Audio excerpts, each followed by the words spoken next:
What up, Long Beach? It's Tyler. And Mike. Welcome back to your home for Long Beach sports. And this football video is brought to you by Naples Rib Company. A matchup of champions. In this corner, the Long Beach Poly Jackrabbits. In the other, the Corona Centennial Huskies. And Poly coming into this one off of a loss to Servite. Have a bit of a revolving door at quarterback, playing both guys, Josh Love, number 12, and returning starter Ty Tiedemann, number 3. But obviously, the stars are going to shine bright on the biggest stage. John Juju Smith and Iman Biggie Marshall. Those are the dudes that are going to need to make the big plays as we get ready to tip off a game against a fearsome offense. Trey Watson, 465 and 7 touchdowns. He knows all eyes on me. After last week's performance, junior quarterback Robert Weber make that offense go. These are two of America's most vaunted programs. Let's get it underway, and it didn't start well for Poly. 3 and out on their first drive, and the Huskies often throwing.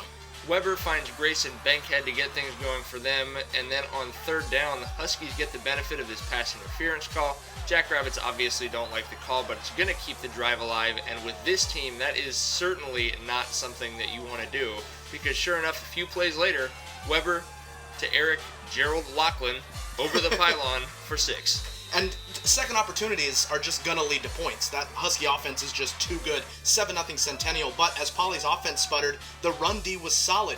No room to run? Keep searching, Watson. You're not going to find it. After giving up over 200 yards on the ground last week, they suddenly found their identity this week, and sure enough, that came out on offense. James Brooks, picture him rolling 73 yards before he's finally caught from behind and taken down at the 2. He ran out of gas a little bit, but whatever, that's fine. That allows Josh unconditional love to sneak in and tie the game. Yeah, it's a touchdown. We're all tied up at 7, just first play into the second quarter. Well, this obviously, Poly needed that score to sort of get into it, and then the defense. From Alaska to Alabama, you gon' feel my arm and hammer. Number 7, Rodney Shorter, all up in the backfield. Amani Mitchell also denying Watson. It forced a lot of third and long situations, but you got to give Weber credit. He got it done through the air, got just enough yardage to pick up those first downs, keep the drive alive, especially here in the second quarter. Watson, keep your head up, scores from 6 out, and the Huskies go back on top by 7. But Tiedemann, a poised drive, is going to take the Jackrabbits down. First, he finds Johnny Rucker over the middle. Then he's going to take a deep drop and go downfield to Christian Pabico for 32 yards. He's one step from that being a touchdown. He dropped that on a dime without really being able to step into the throw. That was nice. Jeremy Calhoun running it well. Grinds inside the 5. First and goal for the Jackrabbits. Tiedemann says, all I need in this life of sin is me and my tight end. Touchdown to Gabe Rivera. Big boy, go get it off the glass. The basketball player. Love that. Tied up at 14 here in the second. But the Huskies answer, they scored on their last 3 possessions of the first half. That's on 4th and 6 as Weber finds Javon McKinley, and then still shutting down the run game unequivocally, but Centennial still able to move the ball with that passing game. On 3rd and 8, 25-yard strike perfectly thrown to Lachlan into the end zone. They take another lead, and Poly just trading blows with his team, but man, it's a hard offense to keep up with. Jackrabbits decide to take a shot late in the half. How long will they throw me? 40 yards to Juju into the red zone as once again a threat in the passing game. Now 4th and 2, 21 seconds left in the half. The screen to Juju. Ain't no place I'd rather be. Only place that's right for me, in the end zone. Touchdown Jackrabbits, and we are tied at 21 as Lara and company are going to sprint into the locker room with a smile on their face. Well, before the game, they definitely would have taken tied at halftime, and in the second half, we see no changes. Brooks stuffing the run game, and then huge play for the linebacker comes around and just squats on Weber for the sack. Well, linebacker slash running back, he was eating with both utensils tonight. 3rd and 22 now for the Huskies. PI gets called as you see the flag fly in. So this should be a 15-yard penalty, and it should be 3rd and 7. But you can see the chains moving in the background, and it says first down. So the play goes on. Obviously, the Huskies love to hurry it up. So this is about a 5-yard pass. The officials are going to talk about it and not give Raul Lara the answer he was looking for. No, they decided to let that first down stand. By the new rule, it should have been 3rd and 7, and figured it out from there. But they give him the first down. Lara obviously not happy, and as we mentioned, second chances for this Huskies offense are obviously going to go well for them because they are very good. Later in that drive, 3rd and long, Weber to Wyrick in the end zone, touchdown Centennial, and they score on the first drive, keeping that momentum going.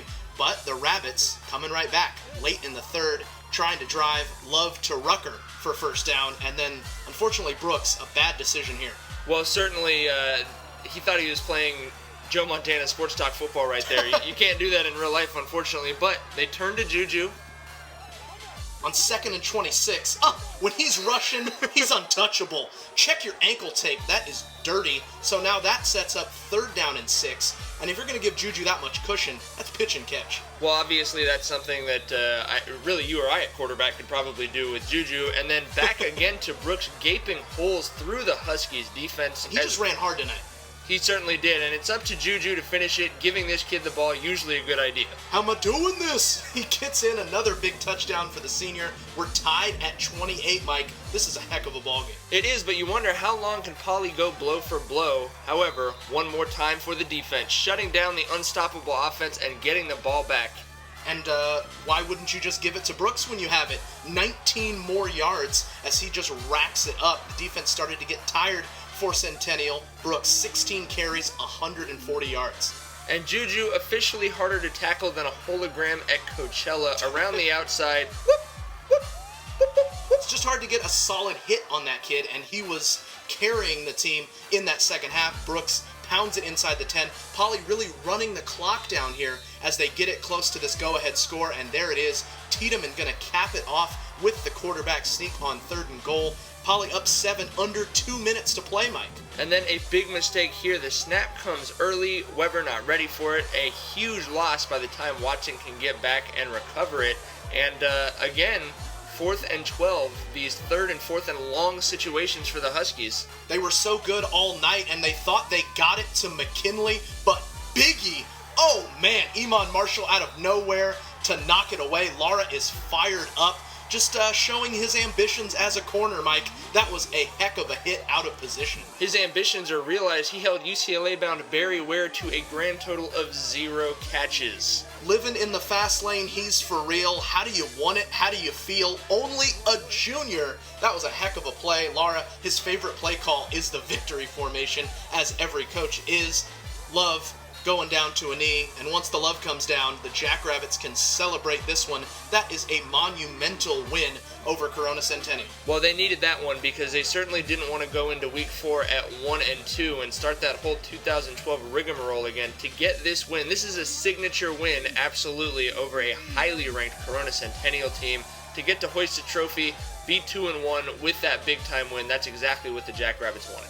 And they'll be hoping to raise some more trophies this season. Didn't look like a great bet after last week's performance, but if this Jackrabbit team in recent years has taught us anything, it's that never to count them out, because they can always come through, it seems, with performances just like this one. And speaking of counting, the Jackrabbits and the Bakersfield Drillers will be taking each other on next week. Those are the 2 winningest teams in California history, so a lot of great tradition on display in that game. We will be making the drive to Bakersfield to bring you all of that coverage of everything Poly Jackrabbits and everything else Long Beach sports. You know why, Mike? Because we are Long Beach sports.